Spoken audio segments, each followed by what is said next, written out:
오늘도 새날을 허락하시고 하루의 시작을 주님 앞에 나올 수 있게 하심에 감사드립니다.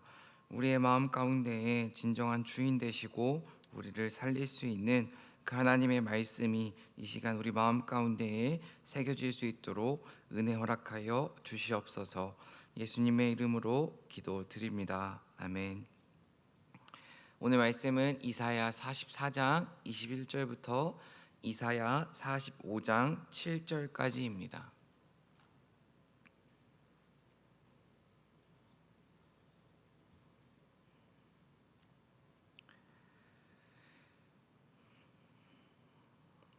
함께 읽도록 하겠습니다. 읽겠습니다. 야곱아, 이스라엘아, 이 일을 기억하라. 너는 내 종이니라. 내가 너를 지었으니 너는 내 종이니라. 이스라엘아, 너는 나에게 잊혀지지 아니하니라. 내가 내 허물을 빽빽한 구름같이 내 죄를 안개같이 없이 하였으니 너는 내게로 돌아오라. 내가 너를 구속하였음이니라. 여호와께서 이 일을 행하셨으니 하늘이 노래할지어다. 땅의 깊은 곳들아 높이 부를지어다. 산들아 숲과 그 가운데의 모든 나무들아 소리내어 노래할지어다. 여호와께서 야곱을 구속하셨으니 이스라엘 중에 자기의 영광을 나타내실 것이미로다. 내 구속자여, 모태에서 너를 지은 나 여호와가 이같이 말하노라. 나는 만물을 지은 여호와라. 홀로 하늘을 폈으며 나와 함께 한 자 없이 땅을 펼쳤고 헛된 말을 하는 자들의 징표를 패하며 점치는 자들을 미치게 하며 지혜로운 자들을 물리쳐 그들의 지식을 어리석게 하며 그의 종의 말을 세워주며 그의 사자들의 계획을 성취하게 하며 예루살렘에 대하여는 이르기를 거기에 사람이 살리라 하며 유다 성읍들에 대하여는 중건될 것이라. 내가 그 황폐한 곳들을 복구시키리라 하며 깊음에 대하여는 이르기를 마르라. 내가 내 강물들을 마르게 하리라 하며 고레스에 대하여는 이르기를 내 목자라. 그가 나의 모든 기쁨을 성취하리라 하며 예루살렘에 대하여는 이르기를 중건되리라 하며 성전에 대하여는 내 기초가 놓여지리라 하는 자니라. 여호와께서 그의 기름을 부음을 받은 고레스에게 이같이 말씀하시되 내가 그의 오른손을 붙들고 그 앞에 열국을 항복하게 하며 내가 왕들의 허리를 풀어 그 앞에 문들을 열고 성문들이 닫히지 못하게 하리라. 내가 너보다 앞서가서 험한 곳을 평탄하게 하며 논문을 쳐서 부수며 쇠빗장을 꺾고 내게 흑암 중에 보화와 은밀한 곳에 숨은 재물을 주어 내 이름을 부르는 자가 나 여호와 이스라엘의 하나님인 줄을 내가 알게 하리라. 내가 나의 종 야곱 내가 택한 자 이스라엘을 위하여 내 이름을 불러 너는 나를 알지 못하였을지라도 내게 칭호를 주었노라. 나는 여호와라. 나 외에 다른 이가 없나니 나밖에 신이 없느니라. 너는 나를 알지 못하였을지라도 나는 내 띠를 동일 것이요 해 뜨는 곳에서든지 지는 곳에서든지 나밖에 다른 이가 없는 줄을 알게 하리라. 나는 여호와라. 다른 이가 없느니라. 나는 빛도 짓고 어둠도 창조하며 나는 평안도 짓고 환난도 창조하나니 나는 여호와라. 이 모든 일들을 행하는 자니라 하였노라. 아멘. 하나님의 사랑과 평강이 여러 성도님들의 마음 가운데 가득하길 소망합니다. 자신감이 사라지고 무기력감이 찾아오는 순간들이 있습니다. 그럴 때마다 제가 항상 펴서 찾아보는 말씀 구절이 있습니다. 바로 스가랴 4장 6절 말씀입니다. 하나님 여호와께서 말씀하시되 이는 힘으로 되지 아니하며 능력으로 되지 아니하고 오직 나의 영으로 되느니라. 이 스가랴 4장 6절 말씀을 사역을 처음 시작하면서부터 지금까지 정말 많이 붙잡고 기도했습니다. 하나님, 제 힘으로는, 제 열심으로는, 제 노력으로는, 제 능력으로는 아무것도 할 수가 없는 것 같습니다. 오직 하나님께서 일하셔야, 성령님께서 일하셔야 가능합니다. 성령님 도와주세요. 이 기도를 참 많이 했습니다. 그러면서 하나님께 이렇게 기도했습니다. 하나님, 제 눈앞에 있는 사람과 제 눈앞에 있는 거대한 환경들, 문제들 하나님이 일하시면 아무것도 아니지 않습니까? 하나님 함께 해주세요. 코로나가 매일 확산되고 있습니다. 매일 숫자가 늘어나고 있습니다. 정말 지금 우리에게 필요한 것이 무엇일까요? 저는 지금 우리에게 필요한 것은 하나님의 사랑, 하나님의 주권, 하나님의 역사를 믿고 세상 가운데에 당당한 그리스도인으로 살아가는 것, 세상에 덤비는 것이라고 생각을 합니다. 코로나 확산세는 좀처럼 줄어들지 않고 있습니다. 조심스럽게 이 시기를 보내야 하는 것은 당연한 것이지만 웅크리고 있어서만은 절대 안 됩니다. 하나님의 말씀을 더 가까이 하고 하나님의 뜻을 구하며 우리가 할 수 있는 사랑을, 우리가 할 수 있는 섬김을 더 구체적으로, 더 실천적으로 세상에 나누어야 합니다. 어제 저녁 뜻하지 않은 섬김을 2번 받았습니다. 정말 뜻하지 않은 섬김을 2번 받고 그 2분에 대해서 생각을 해보았습니다. 집에 돌아와 가만히 생각해 보니 그분들은 항상 무엇인가를 나누어 주시고 섬기면서 너무나도 행복해 하시는 그 얼굴이 생각났습니다. 전혀 아까워하지 않고 기뻐하면서 나누는 그 모습을 생각해 보면서 저거는 정말 사람의 힘으로 무엇인가를 나누고 섬기는 게 아니라 하나님께 받은 사랑으로, 하나님의 은혜로 무엇인가를 나누며 섬기고 살아가시는구나 라는 생각을 해보았습니다. 참 어려운 시기입니다. 어려울 때일수록 우리가 할 수 있는 사랑을, 나눌 수 있는 사랑을 우리 곁에 있는 이들에게 많이 나누었으면 좋겠습니다. 내가 받은 하나님의 사랑을 누군가에게 나눔으로써 누군가가 웃을 수 있고 힘을 얻을 수 있다면 우리는 하나님의 자녀로서 주어진 사명을 잘 감당하는 것입니다. 어두우면 어두울수록 빛은 더 밝게 빛납니다. 어려울수록 참된 신앙인은 더 밝게 빛나는 법입니다. 어려운 세상 가운데에 하나님의 사랑의 빛을 이 땅 가운데 비추는 저와 여러분 되길 간절히 소망합니다. 오늘 말씀 44장 후반부는 하나님의 용서와 회복에 대해 말해주고 있습니다. 하나님께서 우리의 삶을 이끌어 가실 때에는 우리의 생각, 우리의 계획, 우리의 경험대로 이끌어 가시는 것이 아니라 하나님의 방법으로 우리의 인생을 이끌어 가십니다. 하나님께서 하나님의 방법으로 우리의 인생을 이끌어 가실 때 우리가 해야 하는 것은 하나님의 방법을 신뢰하는 것, 그리고 하나님의 일하심을 인내함으로 받아들이는 것, 신뢰와 인내, 이 2 단어를 꼭 기억하셔야 합니다. 잘 생각해 보면 하나님의 일하심을 신뢰하지 못해서 흐트러지게 만든 일들이 있으실 것입니다. 관계의 문제 가운데에서 하나님이 역사하실 것을, 하나님이 인도하실 것을 믿고 인내했어야 하는데 나의 조급증 때문에 관계가 더 어그러지고 더 깨진 경험도 있으실 것입니다. 하나님의 방법을 신뢰하지 못하고 내 뜻대로, 내 경험대로 해보려다가 실패하는 것, 하나님의 자녀인 우리가 꼭 기억해야 하는 것은 하나님의 주권, 하나님의 인도하심을 신뢰하고 그 하나님을 인내해야 한다는 것입니다. 우리의 인생의 주권은 나에게 있는 게 아니라 오직 하나님 한 분에게 있습니다.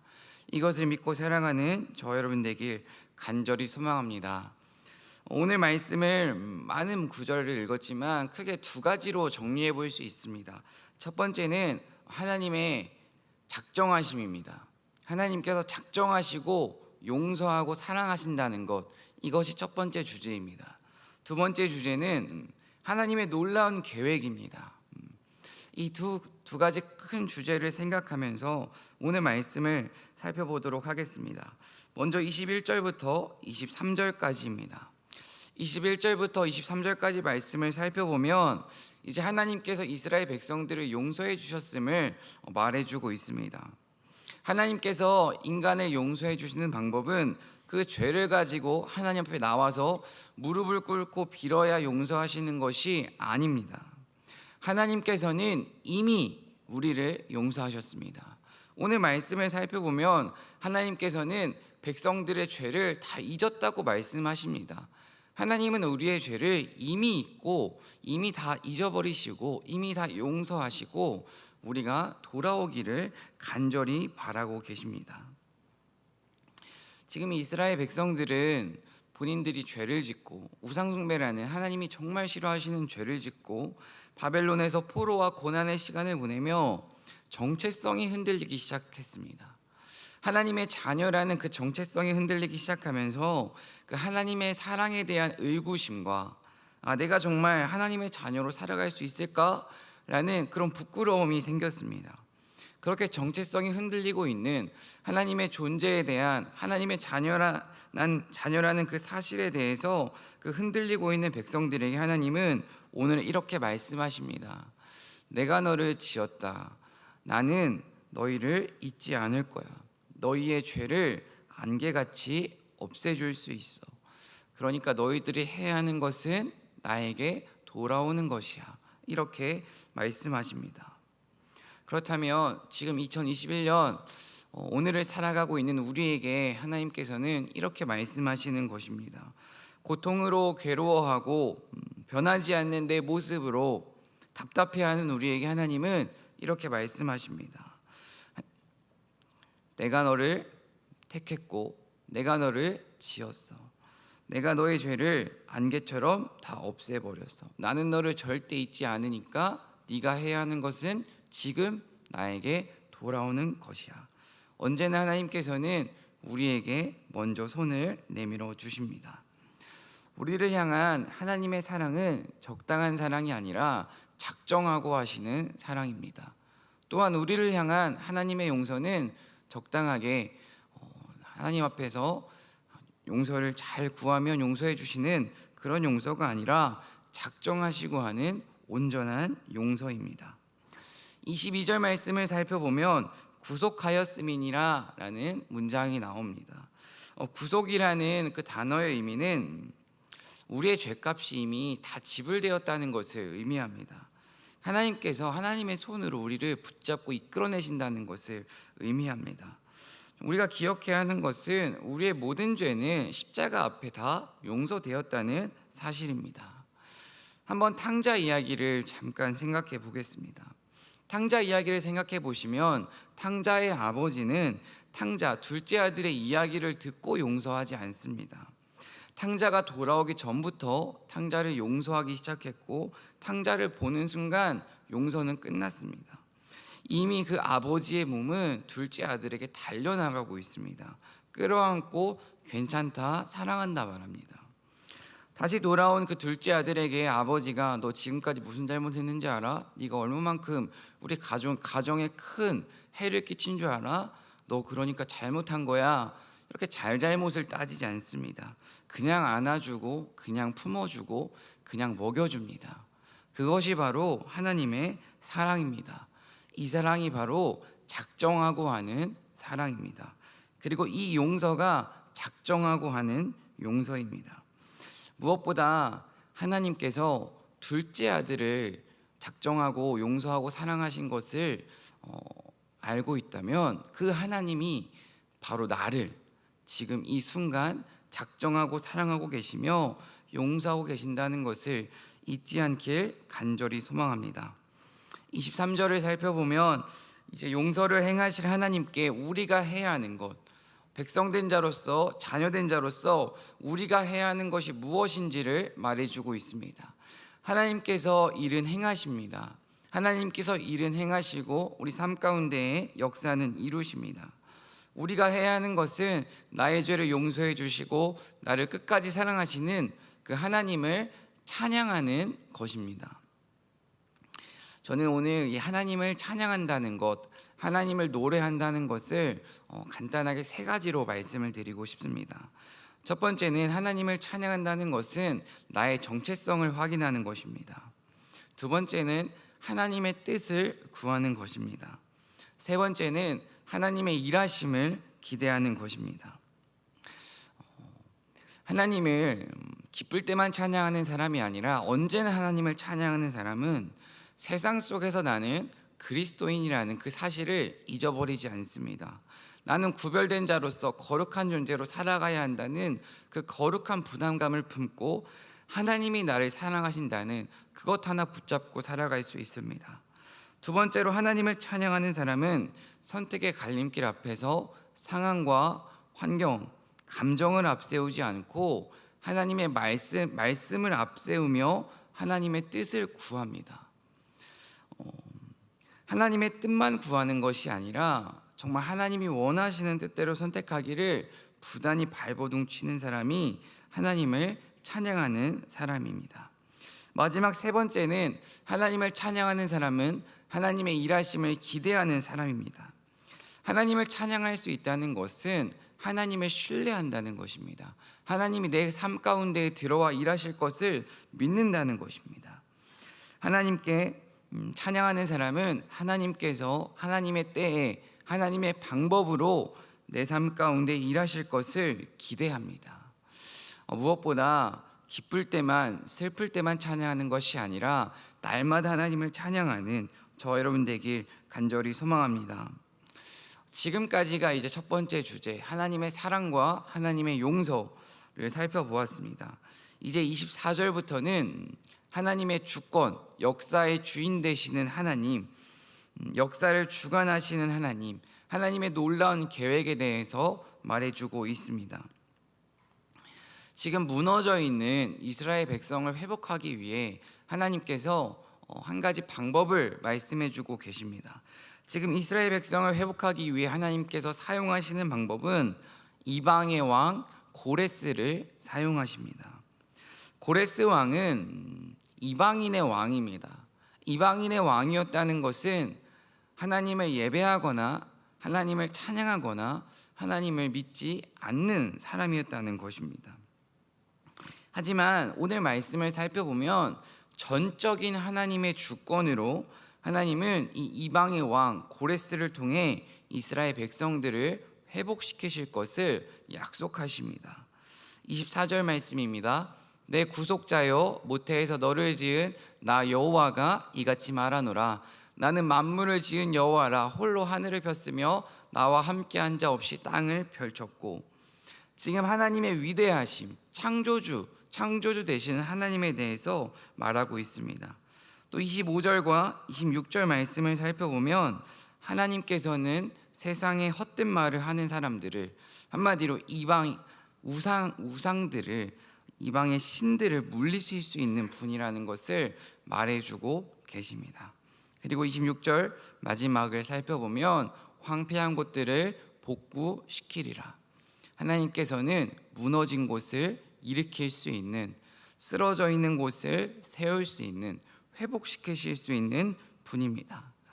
우리 삶 가운데 많은 부분들이 무너져 있을 수 있습니다. 하나님과의 관계, 사람과의 관계, 세상과의 관계, 직장에서의 관계, 이렇게 많은 관계를 맺고 살아가지만 우리가 어떠한 부분이 무너졌을 때에 삶의 회복을 원한다면 가장 먼저 회복해야 하는 것은 하나님과의 관계입니다. 하나님과의 관계가 회복되면 그 이외의 관계들은 자연스럽게 회복할 수 있습니다. 중요한 것은 우리 삶의 회복은 내 힘으로 할 수 있는 것이 아니라 하나님이 하실 수 있다는 것입니다. 그렇게 우리는 관계의 회복을 원한다면 하나님 앞에 나와 하나님께 매달려야 합니다. 27절과 28절입니다. 27절과 28절을 살펴보면 이제 고레스 왕에 대해서 하나님께서 말씀하십니다. 고레스 왕은 이방의 왕이라고 말씀을 드렸습니다. 하나님의 구원 계획, 하나님의 일하시는 방법은 인간의 생각과 인간의 경험을 뛰어넘습니다. 우리는 연약한 인간이기 때문에 그 하나님의 모든 일하심의 방법을 이해할 수도 없고 알 수도 없습니다. 하나님께서는 오늘 말씀만 두고 생각해 보면 고레스라는 이방의 왕을 통해서 하나님의 뜻을, 하나님의 역사를 이루어 가십니다. 그렇다면 이렇게 생각해 볼 수 있습니다. 지금 고레스라는 왕은 이방의 왕이었지만 하나님께서 선택하신 종이라고 성경에 등장을 합니다. 목자라고 등장을 합니다. 고레스라는 왕은 시간이 지나고 바벨론이라는 그 대제국, 지금으로 생각해 보면 미국이라는 그렇게 강력한 나라를 이 고레스 왕이 물리칩니다. 페르시아라는 나라의 고레스 왕이 그 제국을 멸망시킵니다. 그렇다면 우리는 알 수 있습니다. 고레스라는 왕이 바벨론이라는 거대한 제국을 멸망시킬 수 있었던 이유를 우리는 명확하게 알 수 있습니다. 고레스 왕이 힘이 강하고 똑똑하고 곁에 좋은 사람들이 있었기 때문에 고레스 왕이 바벨론이라는 제국을 멸망시키는 것이 아닙니다. 하나님이 고레스 왕을 들어 사용하셨기 때문에, 역사의 한 수단으로 사용하셨기 때문에 고레스 왕이 바벨론이라는 거대한 제국을 멸망시키고 이 땅 가운데에서 쓰임 받을 수 있었던 것입니다. 무엇보다 이 세상을 살아가면서 잊지 말아야 할 것은 하나님의 일하심은 우리의 생각을 뛰어넘는다는 것입니다. 나의 생각, 나의 경험으로 하나님의 일하심을 제한하지 않기를 간절히 소망합니다. 코로나로 아무리 어렵다 할지라도 하나님께서 일하시기로 마음만 먹으면 하나님의 은혜는 갑절로 부어질 수 있습니다. 중요한 것은 하나님의 일하심을 기대하는 것입니다. 이제 45장입니다. 45장 1절부터 3절까지 말씀을 살펴보면 이제 하나님께서 고레스 왕을 사용하신다고 했는데 어떻게 사용하시는지를 말씀하십니다. 고레스 왕의 오른손을 하나님께서 붙들어 주십니다. 그리고 고레스 왕의 길을 하나님께서 평탄하게 해주십니다. 그리고 고레스 왕을 하나님께서 높여 주십니다. 지금 고레스 왕의 손을 붙잡아 주시고 길을 평탄하게 만들어 주시고 높여 주시는 그 주체가 누구입니까? 하나님입니다. 무엇보다 우리가 어떤 일, 좋은 일이 생기고 기도의 응답이 이루어지고 우리 삶 가운데 문제가 해결되고 어떠한 일이 찾아왔을 때에 우리가 해야 하는 고백은 하나님이 하셨구나, 하나님이 하셨구나, 이 고백이 나와야 합니다. 고레스 왕을 하나님께서 선택하신 이유는 이제 하나님께서 사랑하시는 그 이스라엘 백성의 회복을 위해 하나님께서는 이방의 왕 고레스를 선택하신 것입니다. 하나님께서는요, 우리 인생의 회복을 위해, 우리가 하나님을 더 사랑하기 위해 어떤 방법을, 어떤 사람을 사용할 줄 모릅니다. 중요한 것은 영적인 민감성을 회복해야 합니다. 하나님께서 누군가를 통해서 일하고 싶은데 우리가 영적으로 너무나도 둔감해서 알아차리지 못하고 그냥 보내버릴 수 있습니다. 정말 영적인 민감성을 회복하길 간절히 소망합니다. 영적인 민감성을 회복했다면 두 번째로는 나의 존재에 대한 민감성도 회복해야 합니다. 나의 존재에 대한 민감성을 회복해야 한다는 것은 사람은 우리에게 일어나는 그 모든 일의 의미를 다 깨달을 수 없습니다. 내가 뱉은 말 한마디로 누군가를 살릴 수 있습니다. 반대로 내가 뱉은 말 한마디로 누군가를 무너지게 할 수도 있습니다. 내 의도와 상관없이 누군가에게 좋은 영향을 줄 수도 있고 반대로 악한 영향을 줄 수도 있습니다. 우리가 기도해야 하는 것은 내가 누군가를 살릴 수도 있고 죽일 수도 있는 존재라는 그 존재 인식을 잊지 않게 해달라고 기도하셔야 합니다. 나의 말과 생각과 행동을 통해 누군가에게 부정적인 영향을 주고 좋지 않은 생각을 하게 하는 것이 아니라 하나님의 선한 영향을 주는 하나님의 자녀로 그 존재로 살아갈 수 있게 해달라고 기도해야 합니다. 부정적인 영향을 주지 않기 위해 선한 영향력을 주는 하나님의 자녀로 살아가기 위해서는 늘 조심스럽게 살아가야 합니다. 어떻게 하면 배려할 수 있을까? 어떻게 하면 용기를 줄 수 있을까? 어떻게 하면 조금 행복하게 해줄 수 있을까? 이런 생각을 우리 마음 가운데 늘 품고 살아가야 합니다. 4절 말씀을 함께 읽어보도록 하겠습니다. 4절입니다. 내가 나의 종 야곱, 내가 택한 자 이스라엘, 곧 너를 위하여 내 이름을 불러 너는 나를 알지 못하였을지라도 내게 칭호를 주었노라. 지금 하나님께서 고레스를 그 이방의 왕을 부르신 이유는 고레스가 이 땅 가운데서 높아지고 칭찬받고 인정받게 하려고 하심이 아닙니다. 고레스라는 그 한 사람을 통해서 하나님의 주권, 하나님의 능력을 세상에 알려주기 위함입니다. 5절 말씀입니다. 5절 말씀도 함께 읽어보도록 하겠습니다. 5절입니다. 나는 여호와라. 나 외에 다른 이가 없나니 나밖에 신이 없느니라. 너는 나를 알지 못하였을지라도 나는 내 띠를 동일 것이요. 아멘. 지금 하나님께서 나라는 단어를 반복적으로 사용하고 계십니다. 지금 나라는 단어를 반복적으로 사용하고 계신다는 것은 하나님, 그 하나님이라는 주권, 그 존재에 대해서 강력하게 말하고 있다는 것입니다. 세상을 지배하는 것은요, 우리 눈에 보이는 강대국, 권세 잡은 자, 돈 많은 사람, 힘 있는 사람이 아닙니다. 사람을 만들고 세상을 창조하신 하나님만이 이 세상을 주관하실 수 있습니다. 고난이 찾아오면요, 우리는 늘 이런 질문을 하죠. 왜? 라는 질문을 하곤 합니다. 하나님께서 이 땅에 권세를 잡으셨는데 왜 하나님을 믿고 하나님을 신뢰하고 있는 나에게, 우리에게 대체 왜? 라는 질문을 할 수도 있습니다. 세상에 악이 존재하는 이유, 고난이 찾아오는 이유, 우리는 온전히 알 수 없습니다. 그렇기 때문에 때로는 하나님 앞에 퉁명스럽게 따질 수도 있고요, 하나님을 의심할 수도 있습니다. 고난 앞에 왜? 라는 그 질문에 명확한 정답을 내릴 수는 없지만 하나님께서 우리에게 요구하시는 것이 무엇인지는 성경을 통해 알 수 있습니다. 고난 가운데 있지만 고통받는 이들을 찾아가 위로해주고, 울고 있는 사람들 곁에서 함께 울어주며, 누군가 일어설 수 있도록 도와주는, 어깨를 내어주는 든든한 존재가 되어주는 것, 이것이야말로 하나님을 믿는 우리가 꿈꾸며 걸어가야 하는 길인 줄로 믿습니다. 하나님께서는 우리에게 사랑의 전달자라는 사명을 허락하셨습니다.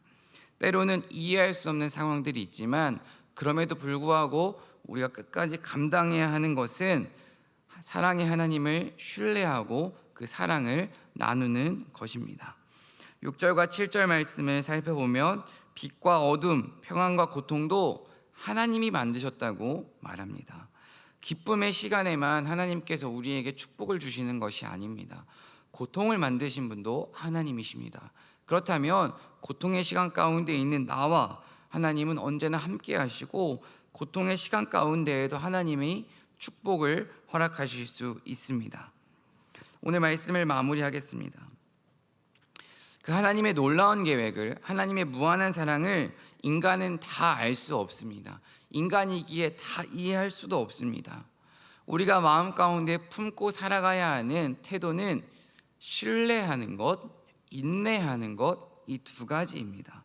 가장 좋은 길로 인도하실 것이라는 그 하나님을 향한 신뢰, 정말 힘들어서 포기하고 싶지만, 내려놓고 싶지만 하나님이 나와 함께 계신다라는 것을 믿고 이겨내는 인내, 이 신뢰와 인내가 우리 마음 가운데 가득할 때 우리는 비로소 그 하나님의 사랑을 누릴 수 있을 것입니다. 신뢰와 인내를 통해 하나님의 사랑을 누리는 성도님들 되시길 간절히 소망합니다. 기도하겠습니다. 사랑과 은혜 하나님, 때로는 너무나도 힘들어서 포기하고 싶고 모든 것을 내려놓고 싶지만 하나님을 붙잡고 하나님과 함께 인내하기를 소망합니다. 또한 너무나도 어렵고 힘들어서 하나님의 존재에 대한 궁금증이 들 수 있지만 가장 좋은 길로 인도하실 그 하나님을 향한 신뢰를 품기를 간절히 소망합니다. 하나님의 자녀로서 언제나 하나님을 신뢰하고 하나님 앞에 인내하며 하나님이 우리에게 주고자 하시는 그 풍성한 사랑을 누리는 하나님의 자녀로 살아갈 수 있도록 주님께서 은혜 허락하여 주시옵소서. 하나님의 사랑을 받고 나누는 사랑의 전달자로 살아가길 소망합니다. 어렵고 힘든 시간에 누군가에게 하나님의 사랑을 나누는 사랑의 전달자로 살아가게 하시고, 나의 말과 행동과 생각을 통해 그 하나님의 사랑이 이 땅 가운데에 전해질 수 있도록 하나님께서 함께하여 주시옵소서. 오늘도 함께하실 하나님을 기대합니다. 언제나 우리와 함께하시는 예수님의 이름으로 기도드립니다. 아멘.